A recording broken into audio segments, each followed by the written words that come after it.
Welcome back to our channel race of study. तो आज हम बात करने जा रहे हैं फिजिक्स का मोस्ट इम्पोर्टेंट ऑब्जेक्टिव के बारे में, जो कि आप जानते हैं कि मेरे प्रत्येक बिहार बोर्ड के 12th के एग्जामों में अक्सर पूछ लिए जाते हैं। तो आइए हम देखते हैं बेसिक ऑब्जेक्टिव्स के बारे में। तो मेरा पहला क्वेश्चन है, किसी वस्तु पर आवेश की न्यूनतम मात्रा कम नहीं हो सकती। तो इसका जो आंसर है 1.6 × 10 के पावर 19 कूलम से। मैंने क्या किया है, पहले से ही अपने आंसर्स को ग्रीन कलर से टिक करके रखा है ताकि मैं आंसर ना भूल सकूं और आपको सही सही आंसर बता सकूं। मेरा जो अगला क्वेश्चन है वो है, एक ही पदार्थ के धातु के दो गोले ए तथा बी दिए गए हैं। एक पर प्लस क्यू आवेश तथा दूसरे पर माइनस क्यू आवेश दिया गया है। तो इसका जो आंसर हो जाएगा बी का द्रव्यमान क्या होगा, बढ़ेगा। बढ़ते हैं हम अपने अगले क्वेश्चन की तरफ। मेरा जो अगला क्वेश्चन है वो है, इलेक्ट्रॉन का विशिष्ट आवेश होता है।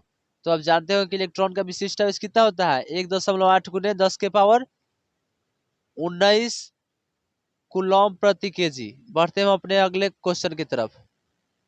19 नहीं बल्कि 11 है, सॉरी गलती हो गया है। अगला क्वेश्चन है, डीवाई मात्रक है। डीवाई किसका मात्रक है भाई, तो डीवाई जो है विद्युत द्विध्रुव आघूर्ण का है मात्रक। बढ़ते हैं अपने अगले प्रश्न की तरफ। मेरा अगला प्रश्न है, एक आवेशित चालक की सतह के किसी बिंदु पर विद्युतीय क्षेत्र की तीव्रता। तो जो विद्युतीय क्षेत्र की तीव्रता होती है वो सतह के लंबवत होती है। बढ़ते हैं हम अपने अगले प्रश्न की तरफ। मेरा अगला प्रश्न है, एक कूलम आवेश बराबर होता है। तो एक कूलम आवेश बराबर कितना होता है, देख पा रहे होगे आप लोग आंसर, 2.99 × 10 के पावर 9 ESU। चलिए देखते हैं हम अपना अगला प्रश्न। अगला प्रश्न है, यदि गोले पर आवेश 10 माइक्रोकूलम हो तो उसकी सतह पर विद्युतीय फ्लक्स होगा। तो विद्युतीय फ्लक्स आप लोग देख पा रहे होंगे, आंसर कितना है, 36 पाई × 10 के पावर 6 न्यूटन मीटर स्क्वायर प्रति कूलम। अगला प्रश्न मेरा रेडी है। अगला प्रश्न है, चित्र दर्शाता है कि दो आवेशों Q1 और Q2 के कारण विद्युत क्षेत्र रेखा पर आवेशों का बाहरी चिन्ह क्या है। तो जो बाहरी चिन्ह है दोनों ऋणात्मक होगा। Q1 पर भी ऋणात्मक ही चिन्ह होगा और Q2 पर भी ऋणात्मक ही चिन्ह होगा। मेरा अगला प्रश्न है, एक पिंड पर आवेश लिखा जाता है Q बराबर NE, जहां E बराबर 1.6 × 10 के पावर -19 कूलम, जहां एन के मान है। तो एन का मान वहां क्या हो सकता है, 0 भी हो सकता है, +1 भी हो सकता है, +2 भी हो सकता है, 3 भी हो सकता है। तो मेरा आंसर क्या हो गया, 0 +1 +2 उसके बाद 3। बढ़ते हुए अपने अगले प्रश्न की तरफ। मेरा अगला प्रश्न है, एक विद्युत क्षेत्र में एक द्विध्रुव को एक शख्स के समांतर रखा जाता है। द्विध्रुव पर बल, तो बताइए द्विध्रुव पर जब एक शख्स पर रखा जाएगा तो एक शख्स के तनु जो होगा, अणु होगा, उसी पर होगा द्विध्रुव का बल। अब बढ़ते हैं अपने अगले प्रश्न की तरफ। मेरा अगला प्रश्न है, एक विद्युत क्षेत्र में एक द्विध्रुव का आघूर्ण PL है, इस पर लगता बल आघूर्ण होगा। तो इस पर जो लगता बल होगा वो होगा Z अक्ष की ओर। कहाँ लगेगा, Z अक्ष की ओर।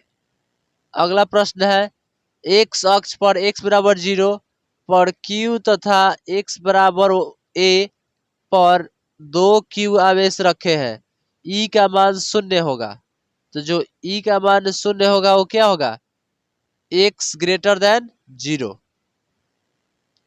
बढ़ते हुए अपने अगले प्रश्न की तरफ। मेरा अगला प्रश्न है, x अक्ष पर x बराबर 0 पर Q तथा x बराबर A पर 2 Q आवेश रखे हैं। आवेश Q से N1 तथा आवेश 2Q से N2 क्षेत्र रेखाएं निकलती हैं, तब N1 बटा N2 होगी।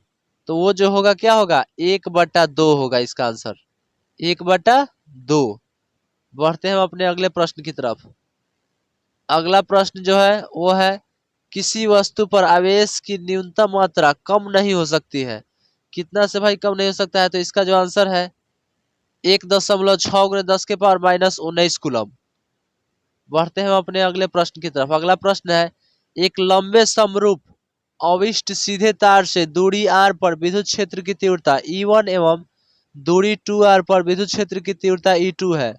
E1 एवं E2 का अनुपात होगा। तो जो अनुपात होगा वो क्या होगा, 2:1। आप लोग देख पा रहे होंगे मैंने अपने आंसर्स को ग्रीन कलर से टिक कर दिया है। मेरा जो अगला प्रश्न है वो है, एक विद्युत द्विध्रुव के अक्ष पर r दूरी पर विद्युत क्षेत्र की तीव्रता E1 तथा लंब अर्धक रेखा पर r दूरी पर तीव्रता E2 है। E1 एवं E2 के बीच का कोण 0 है। E1 अनुपात E2 एवं 0 होंगे। तो इसका जो सही आंसर हो जाएगा आप लोग देख पा रहे होंगे 2:1 पाई। बढ़ते हैं हम अपने अगले प्रश्न की तरफ। मेरा अगला प्रश्न है, आघूर्ण वाला एक विद्युतीय द्विध्रुव विद्युतीय क्षेत्र के साथ 90 डिग्री का कोण बनाता है, तब इस पर लगा बल आघूर्ण। तो जो इस पर लगा बल आघूर्ण होगा वो क्या होगा? Pe होगा। बढ़ते हैं हम अपने अगले प्रश्न की तरफ। मेरा अगला प्रश्न है, आघूर्ण वाला द्विध्रुव अधिकतम बल आघूर्ण तब अनुभव करेगा तथा के बीच कोण होगा। तो वो जो कोण होगा वो क्या होगा? 90 डिग्री होगा। बढ़ते हैं हम अपने अगले प्रश्न की तरफ। मेरा अगला प्रश्न है, दो वैद्युत क्षेत्र रेखाएं एक दूसरे को किस कोण पर काटती हैं? तो आप जानते होंगे कि दो विद्युत क्षेत्र रेखा एक दूसरे को कभी नहीं काटती है, एक दूसरे को कभी नहीं काट सकती है। न 90 डिग्री पर काटेगी, न 45 डिग्री पर काटेगी और न ही 30 डिग्री पर काटेगी। तो आप जानते हैं कि कभी नहीं काटती है, तो इसका सही आंसर क्या होगा? नहीं काटती है। बढ़ते हैं हम अपने अगले प्रश्न की तरफ। तो मेरा जो अगला प्रश्न है वो बोलता है, किसी एक मिनट, विद्युत आवेश पर क्वांटम ईएसयू मात्रक में होता है। तो ईएसयू मात्रक में कितना होता है? 4.78 गुना 10 के पावर -10। बढ़ते हैं हम अपने अगले प्रश्न की तरफ। मेरा अगला प्रश्न है, एक विद्युतीय द्विध्रुव दो विपरीत आवेशों से बना है जिसके परिणाम +3.2 गुने 10 के पावर -19 कूलम एवं -3.2 गुने 10 के पावर -19 कूलम है और उनके बीच की दूरी 2.5 गुने 10 के पावर -10 मीटर है। विद्युतीय द्विध्रुव का आघूर्ण है। तो इसका जो आंसर हो जाएगा 7.68 गुने 10 के पावर -19 सॉरी -29 कूलम प्रति मीटर। बढ़ते हैं हम अपने अगले प्रश्न की तरफ। तो मेरा अगला प्रश्न है, स्थिर विद्युतीय क्षेत्र होता है। तो स्थिर विद्युतीय क्षेत्र आप जानते हैं कि क्या होता है? संरक्षी होता है। बढ़ते हैं हम अपने अगले प्रश्न की तरफ। मेरा जो अगला प्रश्न है वो बोलता है, मूल बिंदु पर एक धन बिंदु आवेश Q स्थित है जबकि x बराबर 2 सेंटीमीटर पर एक धन आवेश 2Q स्थित है। तो इसका जो सही आंसर हो जाएगा क्या होगा? आवेशों के बीच किसी बिंदु पर विद्युत क्षेत्र की तीव्रता 0 हो सकती है।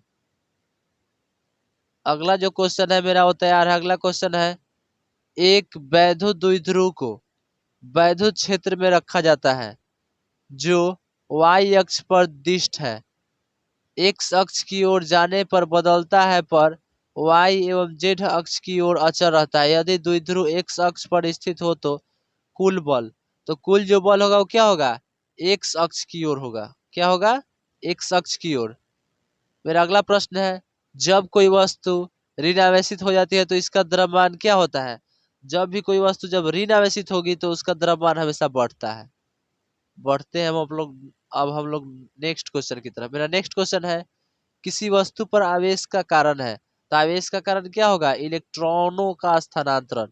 इलेक्ट्रॉन जब इधर से उधर जाएगा तब ना किसी वस्तु पर आवेश का कारण बनेगा। अगला क्वेश्चन हम लोग देखते हैं। अगला क्वेश्चन है, विद्युतीय क्षेत्र का विमीय सूत्र होता है। तो आप जानते होंगे कि विद्युतीय क्षेत्र का विमीय सूत्र क्या होता है? m/t⁻³ और a पर पावर -1। बढ़ते हैं हम अपने अगले प्रश्न की तरफ। मेरा अगला प्रश्न है, एक स्टैट कूलम बराबर कितना कूलम होता है? तो एक स्टैट कूलम बराबर कितना होता है? 1/3 गुणे 10 के पावर 9। ये गलती से लिखा गया है क्या? देखिए 3 गुणे 10 के पावर 9, ये इसका आंसर हो जाएगा। ये गलती से 10-9 लिखा गया है। बढ़ते हैं अपने अगले प्रश्न की तरफ। तो मेरा अगला प्रश्न है, एक आवेशित चालक का क्षेत्र आवेश घनत्व फाई है, इसके पास विद्युत क्षेत्र का मान होगा। तो क्या होगा? वो होगा φ/ε। बढ़ते हैं अपने अगले प्रश्न की तरफ। मेरा जो अगला प्रश्न है वो है, एक कूलम आवेश बराबर होता है। तो एक कूलम आवेश बराबर कितना होता है? आप लोग को पहले ही बताया है, 3 × 10 के पावर 9 ESU।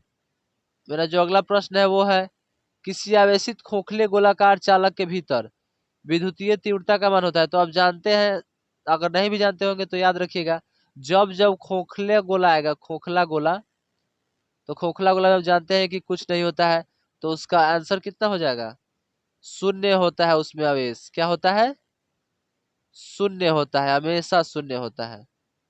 बढ़ते हैं हम अपने अगले प्रश्न की तरफ। वायु में एक दूसरे से 30 सेंटीमीटर की दूरी पर स्थित दो आवेशित कणों के आवेश क्रमशः 2 × 10⁻⁷ कूलम तथा 3 × 10⁻⁷ कूलम है। इनके बीच लगने वाला बल का परिणाम होगा। तो इनके बीच लगने वाला बल का परिणाम कितना होगा, 6 मीटर प्रति न्यूटन। बढ़ते हैं अपने अगले प्रश्न की तरफ। मेरा जो अगला प्रश्न है वो है, राशि ke⁻² बटा GME/MP जहाँ संकेत सामान्य है का बीमीय सूत्र होगा। तो इसका जो बीमीय सूत्र होगा M0 L0 T0 और A0। बढ़ते हैं हम अपने अगले प्रश्न की तरफ। मेरा अगला प्रश्न है, एक समान विद्युत क्षेत्र में 3 पथ चिन्ह 1 2 एवं 3 दिखाए गए हैं। तो इसका जो सही आंसर हो जाएगा वो क्या होगा, पथ चिन्ह 3 धनावेशित कण का है। अगला प्रश्न देखते हैं, कूलॉम बल है। देखिए दोस्तों, ये जो है बहुत लाजवाब क्वेश्चन है। कूलॉम बल है, तो कूलॉम बल आप जानते होंगे कि केंद्रीय बल भी है और विद्युतीय बल भी है। ये क्वेश्चन बहुत बार बोर्ड के एग्जाम में पूछ लिया गया है, और ये जो है वेरी वेरी इंपॉर्टेंट है। VVI हम लोग इसी को बोलते हैं इंग्लिश में। आप लोग इसको देख लीजिएगा बढ़िया से, और इस क्वेश्चन को कभी नहीं भूलिएगा। ये क्वेश्चन बार बार एग्जाम में पूछा जाता है। अभी तक अगर देखा जाए तो 5 बार से ऊपर ये क्वेश्चन हम देखे हैं, पूछा है जो। फिर मिलते हैं हम लोग अगले वीडियो में। तब तक के लिए good bye, take care. Channel को सब्सक्राइब करना बिल्कुल नहीं भूलें। Good bye.